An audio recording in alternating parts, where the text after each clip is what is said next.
Si usted es uno de miles de costarricenses, de los miles que tuvo COVID-19, es probable que haya notado algún cambio en su salud los días o meses posteriores.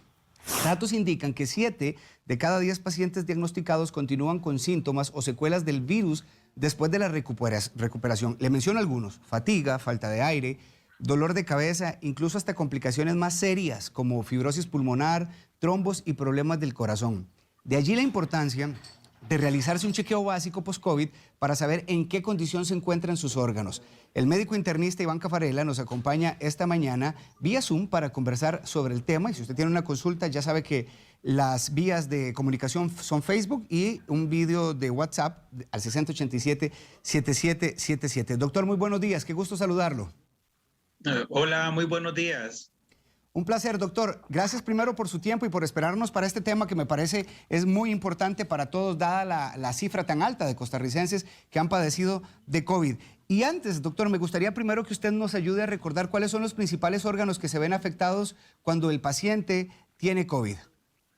Ok, bueno, para empezar, el COVID es una enfermedad multisistémica, entonces siempre vas a notar que afecta corazón, pulmón, como los primeros dos órganos, los más involucrados en todo este proceso, pero también tiene toda la parte de neuropatía periférica, es decir, los nervios. Hay una parte mental importante en el COVID.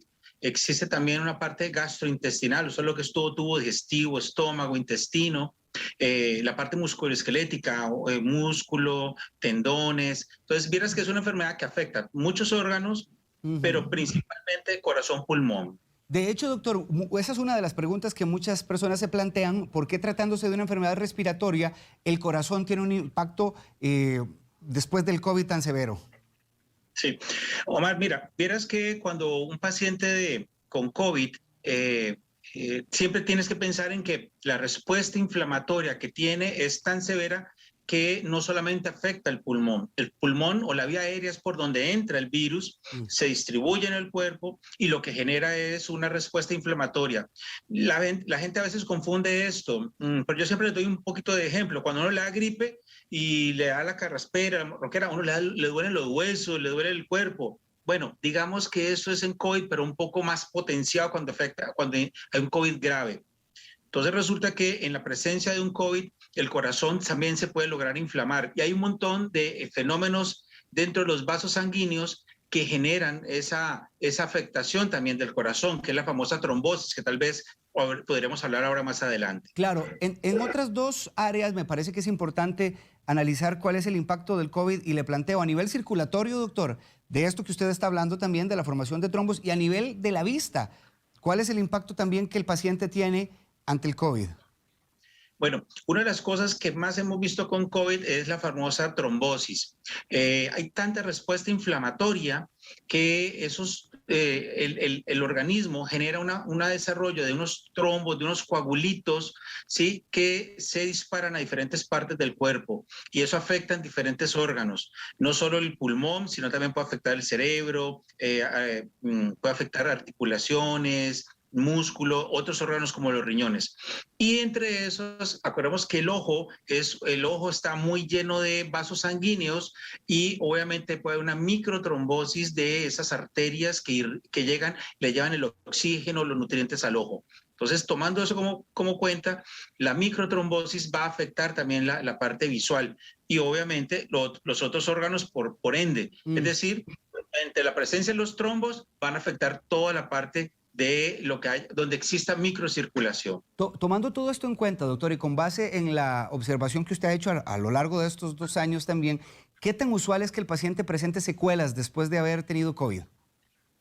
Bueno, eso es una pregunta muy interesante porque queremos que todavía esta pandemia no ha parado y esa pandemia sigue y la gente cree que ya esto paró porque los datos estadísticos mostraron un descenso, no hay mortalidad por COVID, etcétera. Hay que tener muy claro que esto va a ser oleadas, ¿sí? Y esto nos va a llevar por varios años hasta que logremos vacunación, la parte de inmunización de rebaño, etcétera. Entonces, volviendo a tu punto, las posibilidades de secuelas van a ir en aumento a medida que haya más gente infectada. Y segundo, va a depender también mucho del trasfondo de ese paciente.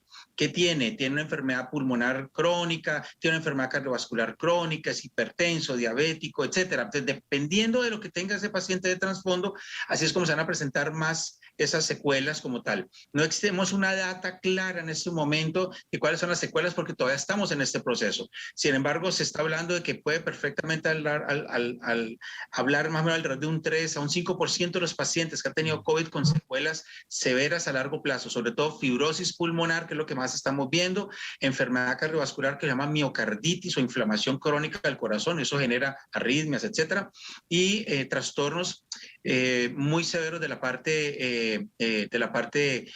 gastrointestinal, como diarreas y trastornos digestivos. Cuando uno escucha, doctor, estos nombres médicos que usted nos da, fibrosis pulmonar, miocarditis, estos padecimientos gástricos, uno como paciente de repente no sabe cómo se lleva eso al día a día, ¿verdad? Me gustaría como que usted nos enliste qué tipo de síntomas podría estar experimentando el paciente, porque Claro. uno de los que uno más ha escuchado es el tema de la fatiga, pero ya cuando uno habla de fibrosis pulmonar, ya estamos hablando de algo todavía mucho más complejo, de la misma forma que la inflamación del corazón. ¿Qué síntomas experimentaría el paciente en este caso? Muy bien.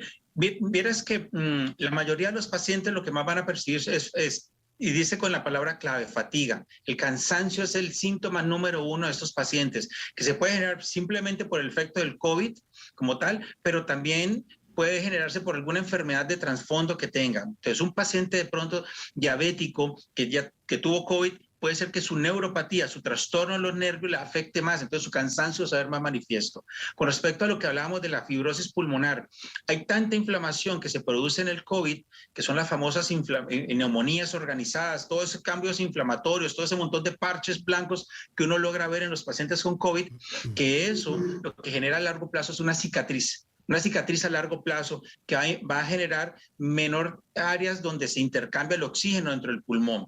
Entonces, uno de los síntomas que puede ser es falta de aire, que camine y se agite, sí, que camine, sube unas escaleras y se agitó más de la cuenta. Otro síntoma importante es palpitaciones. ¿Por qué? Porque si hay una miocarditis, ha habido un poco de inflamación del músculo del corazón. El corazón es un músculo, como cualquier otro músculo, solo que un músculo que se especializó en latir, está haciendo un bombeo continuo. Entonces, cuando llega esa inflamación al músculo cardíaco, lo que va a suceder es que va a generar palpitaciones. El corazón se va a sentir como que hace brinquitos extras. Entonces, esos son los síntomas frecuentes. Diarreas, obviamente, es uno de los síntomas también frecuentes de la parte digestiva. Y un punto interesantísimo también es la percepción de rash o de brotes en la piel. Eso es otro síntoma también que puede generarse. Doctor, para cerrar, y que me parece que también esta es la parte importante de la entrevista, ¿cuándo ya el paciente debe realizarse un chequeo post-COVID? ¿Y cuáles serían las pruebas de inmediato? Si hoy hay una persona que está en este momento presentando secuelas post-COVID, ¿qué es lo que tiene que ir a hacerse al laboratorio? Sí, a ver, vieras que eso es algo un poco más integral, no solo laboratorio. Muy bien. Porque entre el laboratorio siempre tendrá que hacerse un hemograma, siempre tendrá que hacerse una función del hígado, una función del riñón. Se tienen que hacer marcadores inflamatorios como la proteína C reactiva y el dímero D, que son marcadores que nos van a decir qué tan activo o qué tan inactivo está.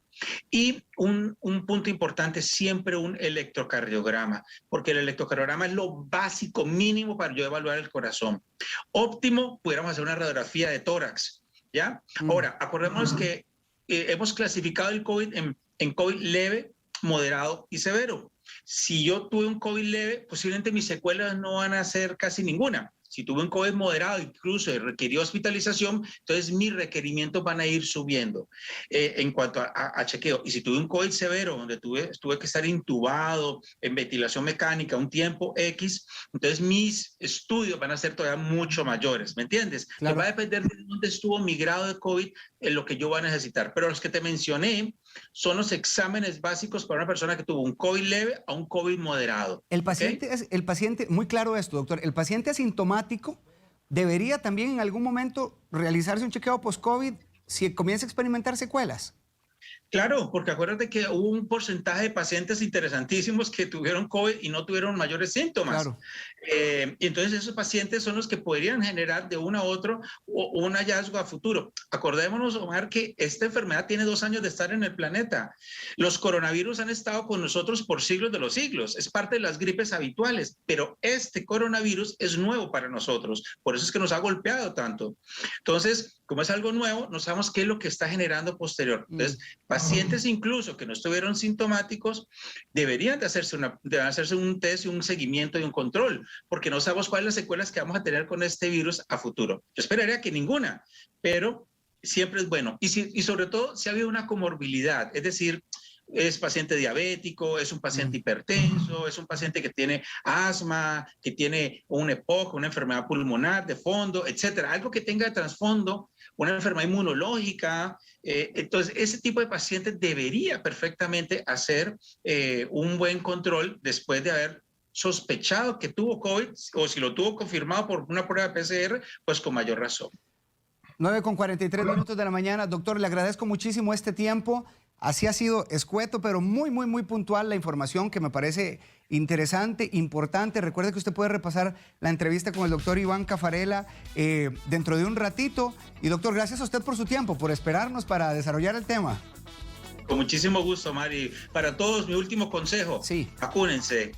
Vacunarse para mí es la mejor recomendación. Y la otra recomendación, sigamos usando mascarillas. Yo creo que eso es importante.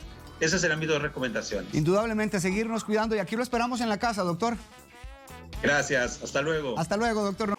Si le gustó este video, recuerde suscribirse a nuestro canal de YouTube para repasar el contenido disponible.